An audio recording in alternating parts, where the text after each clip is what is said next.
Selamat datang di channel Mindset Jangka Panjang, tempat di mana suara, emosi, dan pemikiran menyatu menjadi perenungan hidup yang mungkin tak pernah kita sadari. Hari ini, kita akan menyusuri sebuah tema yang sering disebut, namun jarang benar-benar dipahami, ikhlas. Apa itu ikhlas? Kita sering mengucapkannya. Aku ikhlas kok. Ya sudahlah, ikhlas aja. Tapi, apakah hati kita benar-benar merelakan? Atau kita hanya mencoba menghibur diri dengan kata-kata yang terdengar baik? Ikhlas bukan sekadar kata. Ia adalah keadaan jiwa. Keadaan saat seseorang memberi, melepaskan, atau menerima, tanpa menagih balasan, tanpa memelihara luka, tanpa menyimpan sisa kemarahan. Tapi ikhlas juga bukan berarti pasrah buta. Ikhlas bukan tentang menyerah. Bukan tentang tidak boleh menangis. Bukan tentang menahan rasa sakit. Ikhlas adalah kesadaran bahwa apapun yang terjadi, itu bagian dari perjalanan kita. Dan kita memilih untuk berjalan, tanpa membawa beban kebencian dalam hati. Ada yang bilang, ikhlas itu sulit. Dan memang benar. Bagaimana mungkin kau bisa ikhlas? Ketika seseorang mencuri kepercayaanmu? Ketika orang yang kau cintai meninggalkanmu? Ketika usaha bertahun-tahunmu tidak dihargai? Bagaimana mungkin? Jika hatimu masih berdarah, dan dunia seolah tidak peduli? Tapi disinilah kuncinya. Ikhlas bukan berarti tidak merasa sakit. Ikhlas adalah tentang tetap melangkah, walau hati masih terluka. Ikhlas adalah ketika kau berkata dalam hati, aku tidak mengerti kenapa ini terjadi. Tapi aku percaya, ini bagian dari rencana yang lebih besar dari diriku. Ikhlas itu diam. Namun dalam diamnya, ada kekuatan besar. Kekuatan untuk tidak membalas. Kekuatan untuk tetap tersenyum walau air mata menetes. Kekuatan untuk tidak mengungkit, walau dalam hati ingin berteriak. Mungkin, ikhlas adalah bentuk cinta yang paling sunyi.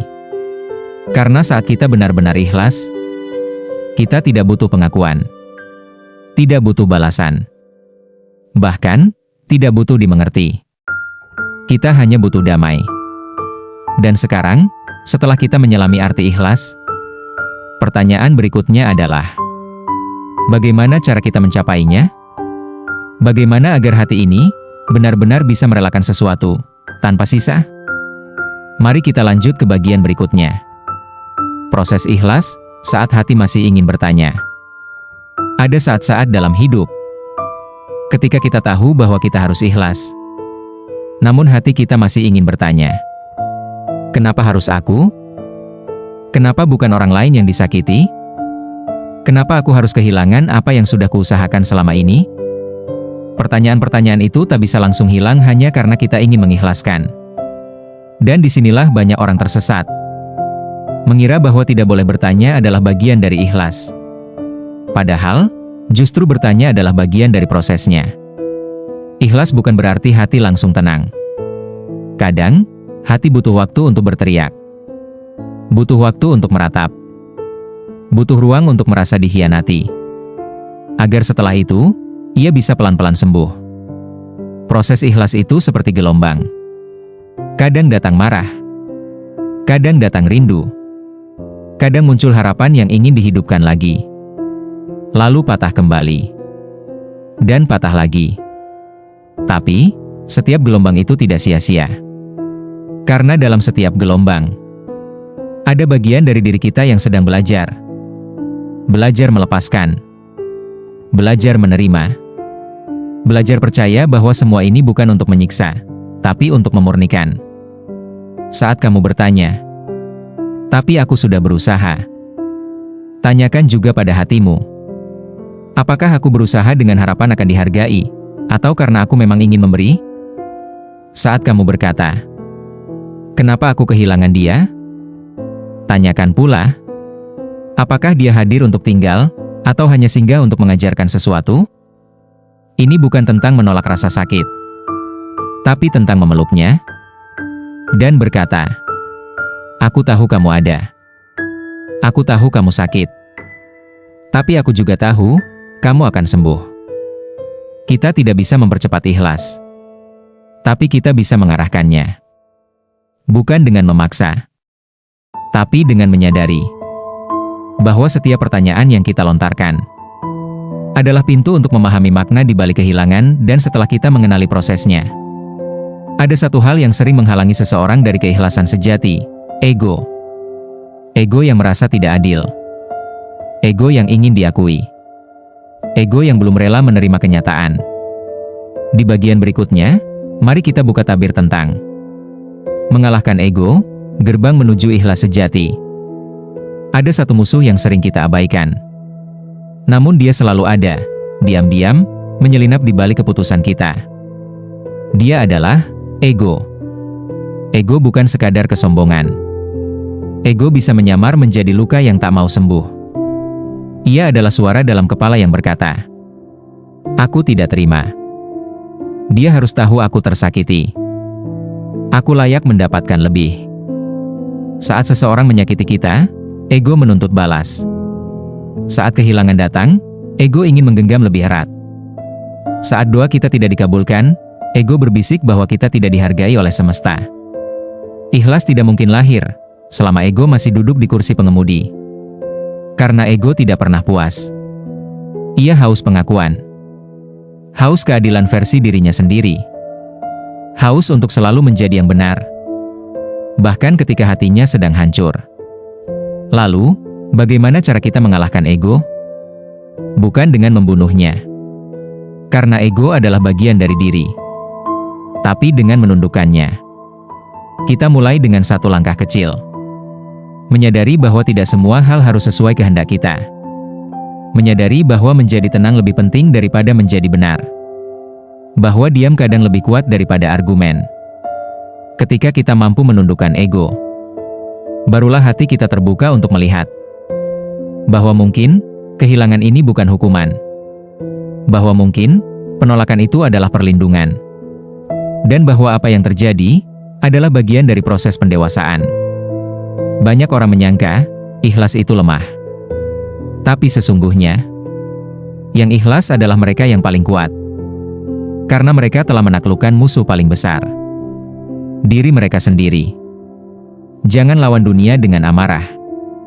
Jangan lawan takdir dengan keangkuhan. Peluk semuanya dengan kerendahan hati. Karena hanya hati yang rendah yang bisa menerima semuanya dengan utuh.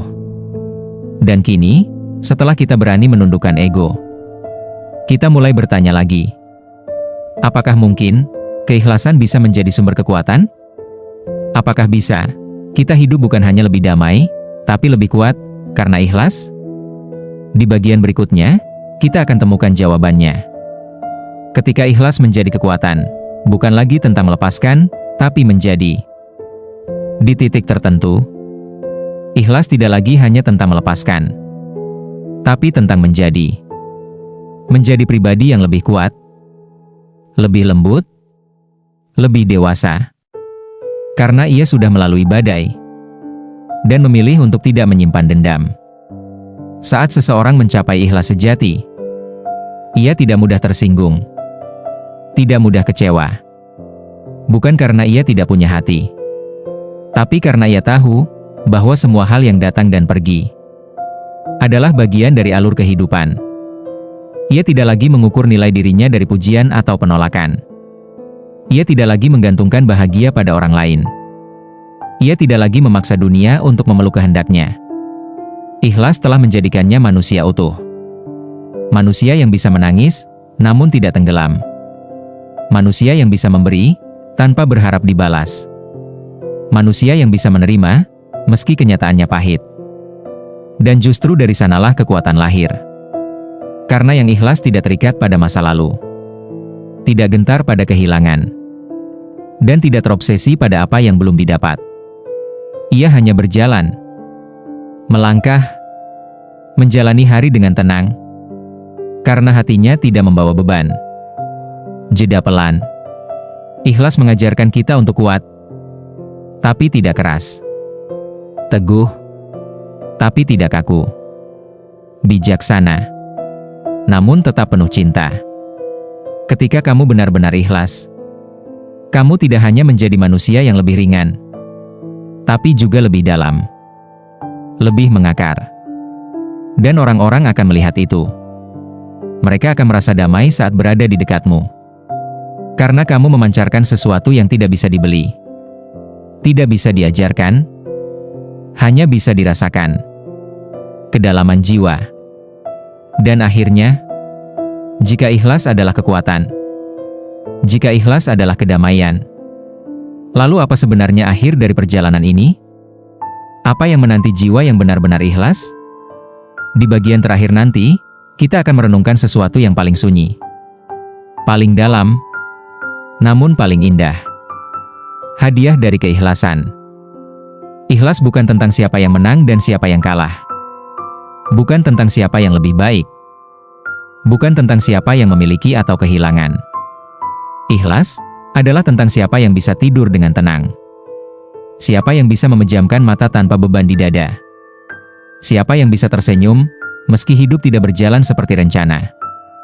Karena pada akhirnya, hadiah terbesar dari keikhlasan bukanlah sesuatu yang terlihat. Bukan kekayaan. Bukan popularitas. Bukan pengakuan. Hadiah dari keikhlasan adalah jiwa yang merdeka.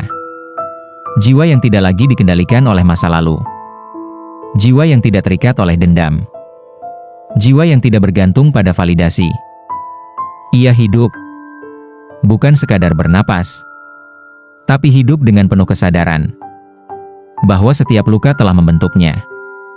Setiap kehilangan telah menguatkannya. Setiap penolakan telah membawanya lebih dekat kepada dirinya sendiri. Kita tidak bisa menghindari semua rasa sakit. Tapi kita bisa memilih untuk tidak membiarkannya mengubah kita menjadi pahit. Dan itulah inti dari ikhlas. Bukan pelarian, tapi pemulihan.